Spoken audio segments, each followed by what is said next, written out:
Chapter 7 Democracy and Diversity.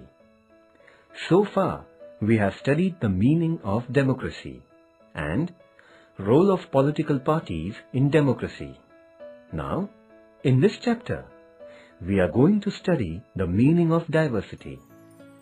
We will also study in this chapter the relationship between diversity and democracy. All people in the society are never alike. Even if you look at your own town, what do you find? Some people are living in the town since last 2 generations, while some others have settled here only during the last 10 or 20 years. Some among them may be living outside Maharashtra before coming here. Some may have come from Rajasthan, some from Odisha or Orissa, and some even from Nepal and Tibet. Do all people from your town speak Marathi at home, or do they speak the language other than Marathi? People from different regions, speaking different languages, and following different sects and religions, inhabit in any town and city. Such distinct nature of language, religion, region, culture, etc. is called diversity. There is one difficulty in organizing people on any single social basis. Suppose we decide to organize people only on the basis of the language they speak, but people speaking that language will have considerable internal diversity. Imagine that someone is trying to organize all Gujarati-speaking people.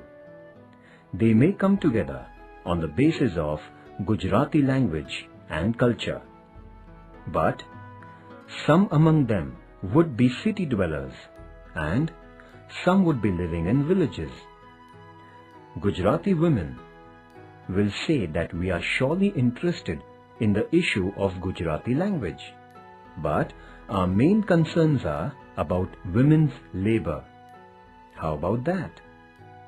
They will then organize both as Gujarati and as women, and the women's organization may be All India organization. You know that democracy allows people to come together and pursue their demands. Therefore, in a democracy, when there is a diversity, it leads to formation of different groups making political demands based on that diversity. In this manner, democracy always gives rise to political groups based on religion, language, or region. In the last chapter, you have studied political parties. Do you remember from that chapter the regional or state level parties in India? Such parties engage in politics based on the demands and expectations of the people in the respective states. This is one example of the politics in a society having regional diversity.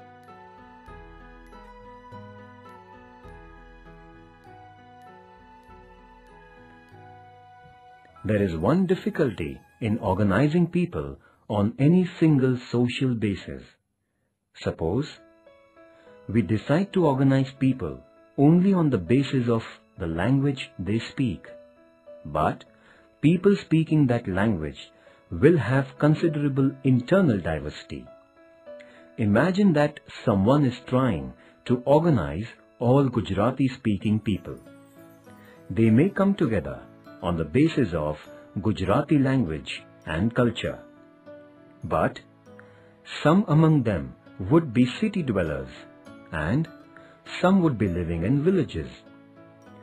Gujarati women will say that we are surely interested in the issue of Gujarati language, but our main concerns are about women's labor. How about that? They will then organize both as Gujarati and as women, and the women's organization may be All India organization. Thus, there is no single and straight answer to the question, who we are.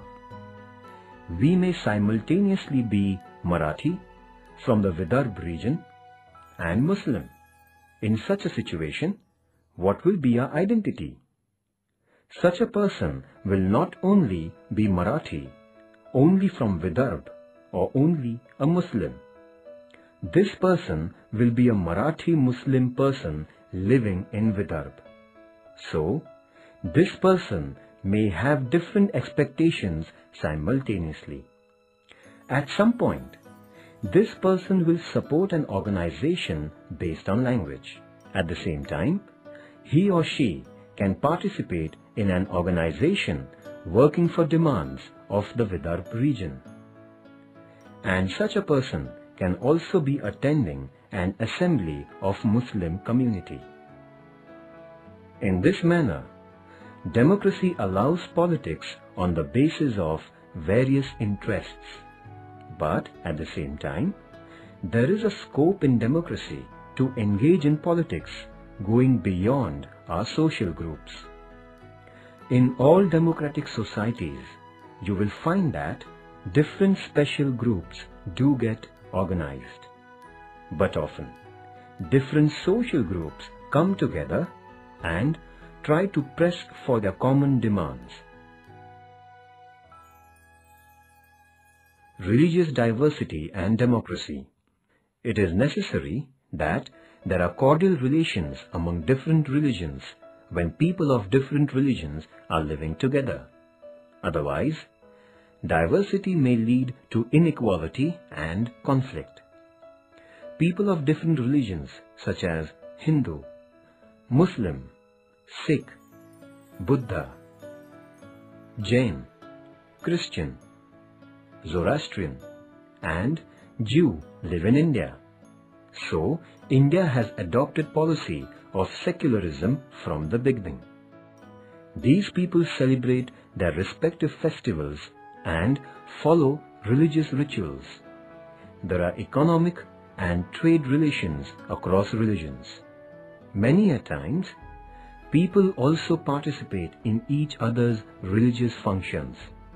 But sometimes, people of different religions experience situations of difference of opinion, competition, and even tension. In such situations, government has to intervene and regulate the situation. In other words, religious diversity leads to different types of relations such as tolerance, cooperation, competition, and conflict. Some measures are adopted to ensure peaceful coexistence of people of different religions. The most important measure is to allow every person to adopt a religion of his or her own choice and faith, and follow the religion in worship and prayers. This is called freedom of religion. The second measure is that government must treat persons of all religions equally.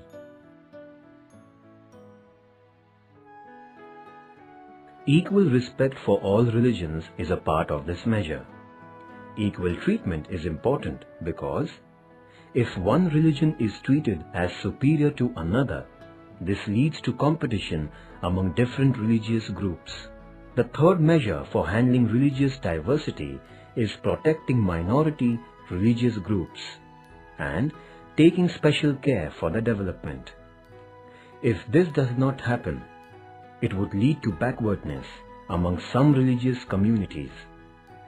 Economic and educational backwardness among one community produces an atmosphere of mutual distrust among religious communities.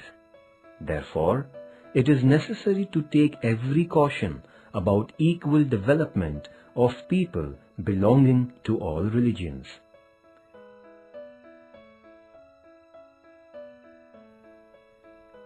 diversity and unity. In olden days, it was believed that unity can be created and maintained easily if the society is homogeneous. For the small and less diverse societies of Europe, this idea was indeed applicable. But in the 20th century, intermixing has increased across the world. Now, most societies are more diverse than in the past. As a result of this, people now live along with people who are different from each other. This experience shows that diversity does not necessarily obstruct unity. In our society, we have always experienced diversity of languages, regions, religions, and sects. India's freedom struggle has shown that unity can be shaped in spite of such diversity. That is why India is an important example of the claim that unity and diversity can coexist. Caste diversity. The most prominent example of inequality in India is that of caste system. Indian society consists of castes. This feature is more about inequality than diversity. Caste system is like a hierarchy. In this hierarchy, some castes are supposed to be upper and some lower. Traditional caste system even treated some castes as untouchables.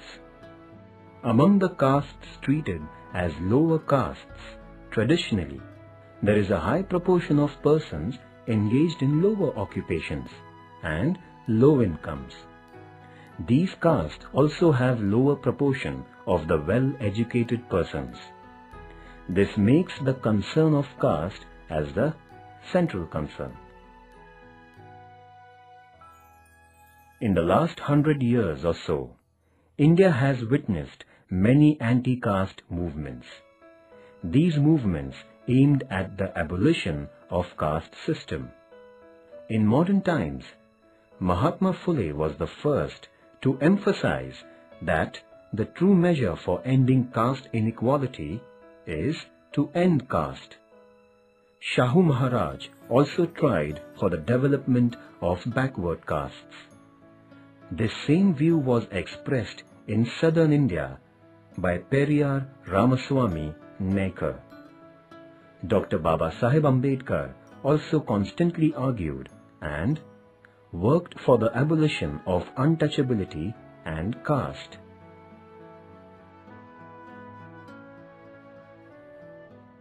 However, both Mahatma Phule and Dr. Ambedkar insisted that so far as caste exists, backward castes must get just share in education and in government service through policies of the government.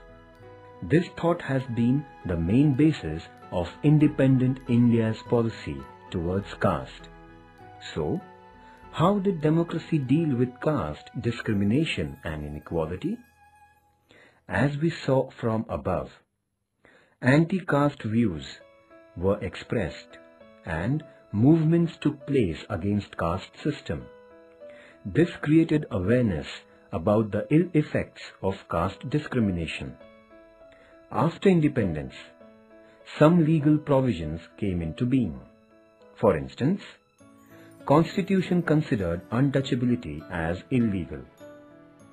Constitution also provided that government should not discriminate among citizens on the basis of caste. Besides, special provisions were made for backward castes.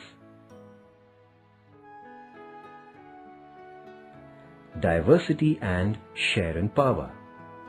A society with diversity presents one more challenge for democracy. When different groups aspire for power, distribution of power among them becomes a crucial issue. If all power is held only by one social group, it would be inconsistent with the principle of democracy. Sharing of power by different groups ensures good interrelationship among the different groups in society. It also strengthens the democracy.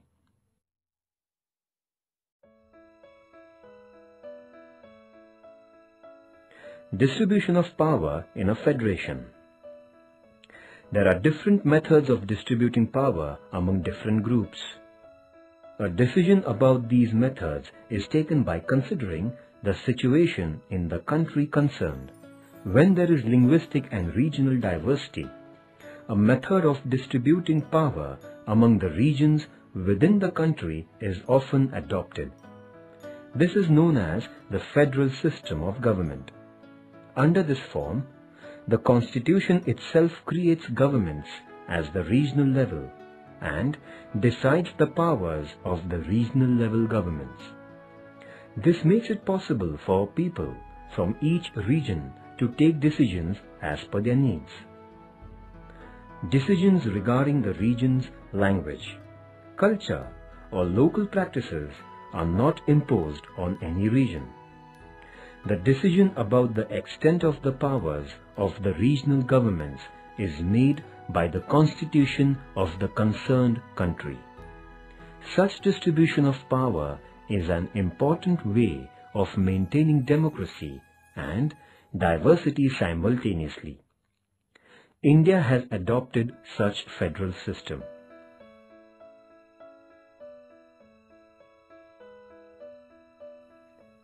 Diversity in society. No society is uniform in all respects. Some differences are determined by birth, meaning that it is determined by the characteristics we inherit by birth. The other type of distinct character is based on the characteristics that we ourselves acquire. Differences based on language may be an example of first type of difference. Similarly, our place of birth decides our regional character. Difference determined by hobbies, occupation, or skills is the other type of distinct nature.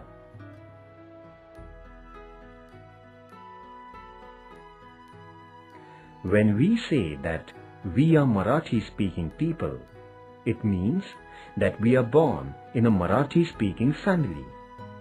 Similarly, when someone says that we are from Satara or Bhandara, it means that the family has been traditional resident of that district. Language, region, country are thus factors depending upon birth and leading to differences. The division between men and women is another such biological division. Often, we belong to the religion of the family in which we are born in. But when we grow up, we are free to adopt a religion of our own choice. Or, someone can say that he or she is an atheist. That is, a person does not believe in the idea of God. In this sense, religion and faith are factors that depend on a person's own choice.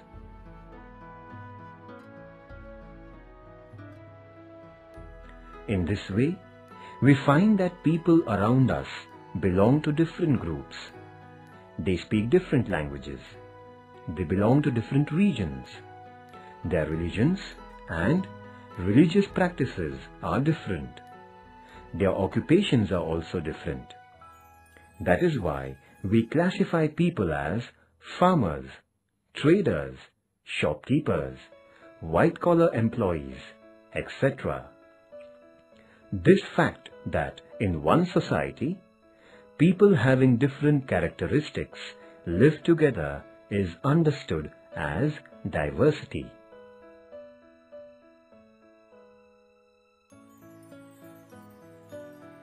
Normally, we do not find any society that is completely homogeneous.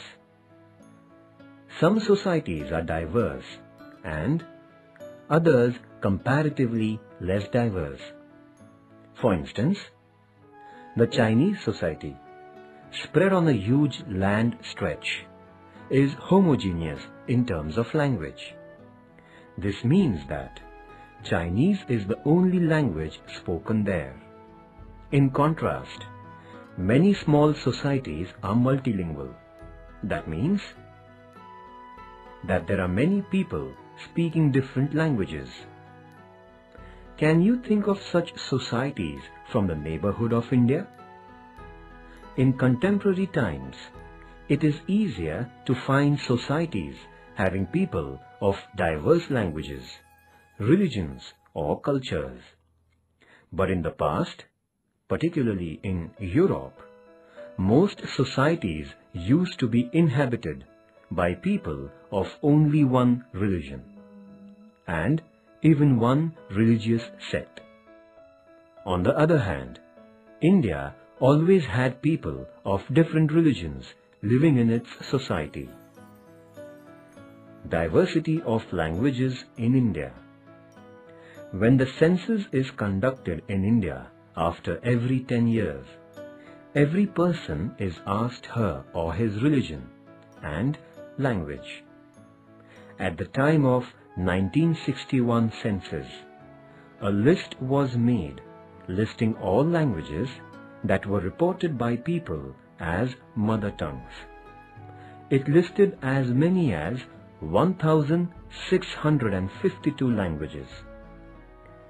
Even after classifying these languages into groups of major languages, we still have more than 100 languages.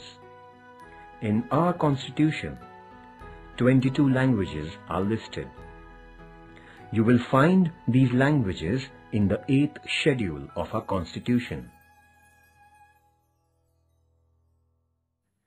Diversity and inequality. One question emerges when people of different languages, religions, and regions are living together.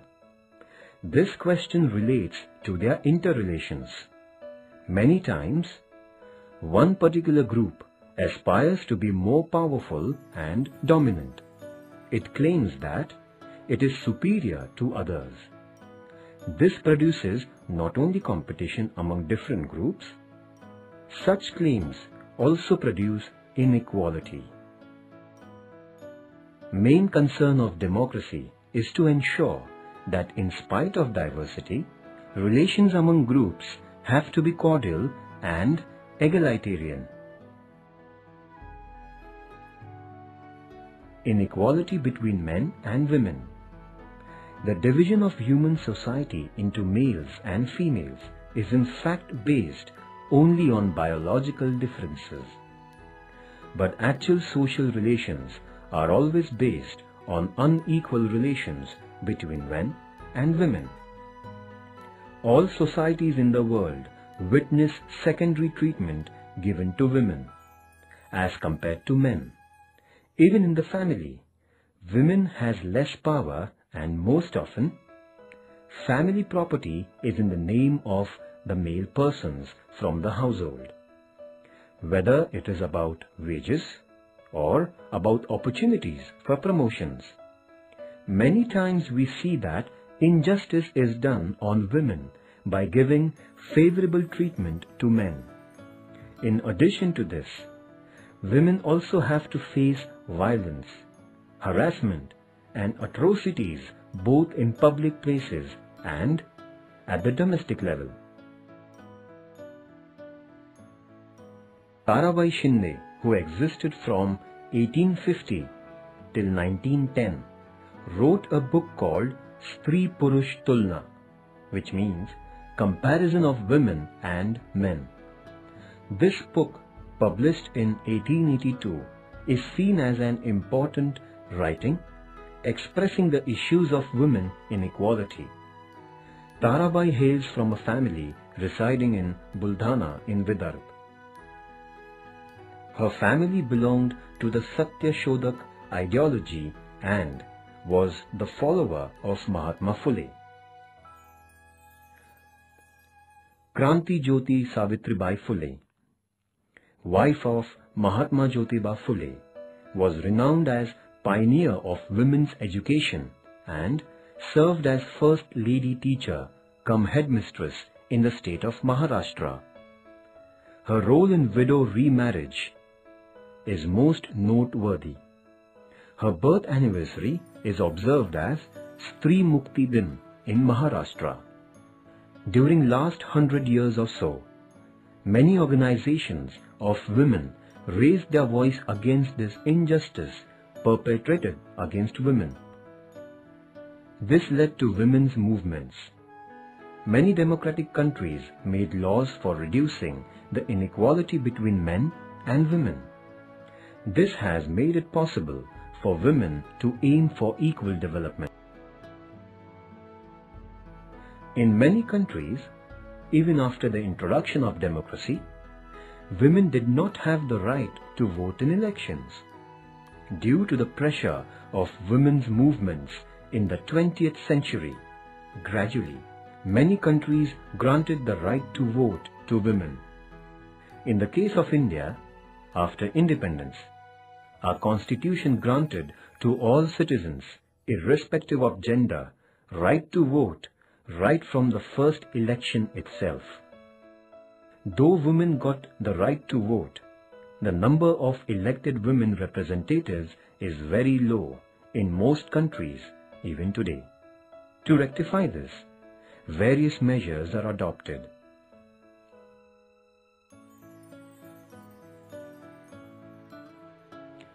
In India too, for the last 2 decades, discussions are going on for increasing the political participation of women.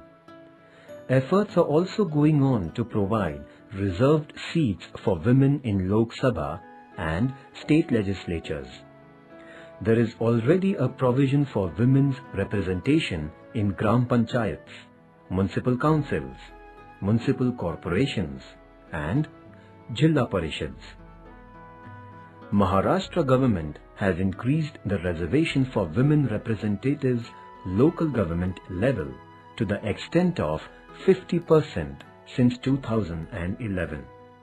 Besides, in Maharashtra, there is a system of reservation for women of offices for positions of Gram Panchayat Sarpanchs, Jilla Parishad presidents, chairpersons of committees, presidents of municipal councils, and mayors of municipal corporations. If we take the global average, women account for less than 17% in national legislatures. In Northern Europe, this proportion is 40%. In rest of Europe and also in the American continent, women representation is 20%. In Asia and Africa, it is barely 16.5%. In India, we are still unable to cross the 9% mark. Efforts are also made for bringing about gender equality in matters other than political rights. In many countries, there is a legal provision that there will be no gender discrimination while giving government jobs. Constitution of India has also guaranteed that there will be no such discrimination.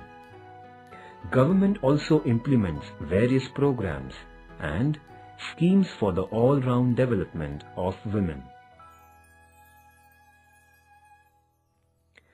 Following ways are followed for resolving the issue of gender inequality: women's organization and social awareness, legal provisions protecting women, implementation of welfare schemes, special provisions for ensuring share in power for women.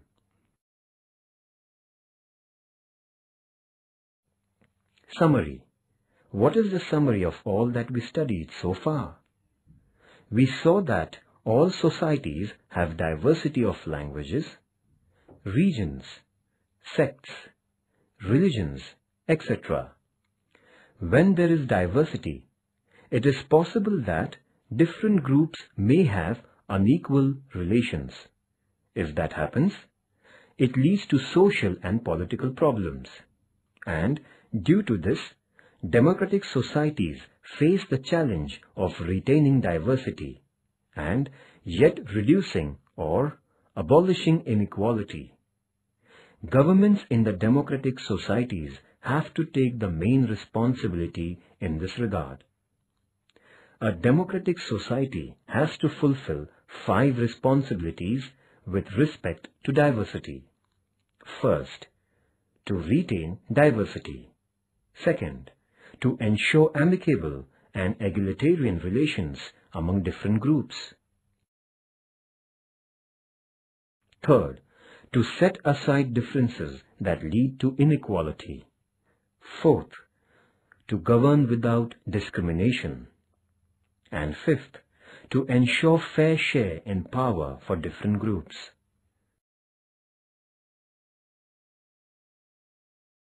Today, people all over the world keep moving and traveling from one place to another. They settle in some other country or in a different part of their own country. Particularly, last few centuries have witnessed such intermixing of people and groups the world over. It is practically impossible to stop this trend. This has made or is making most societies diverse. As a result of this, the approach of looking at diversity and difference between groups is also changing. Diversity introduces us to different ways of life and thinking. Thus, diversity creates an atmosphere more favorable to democracy. Therefore, there is nothing wrong or dangerous in having diversity.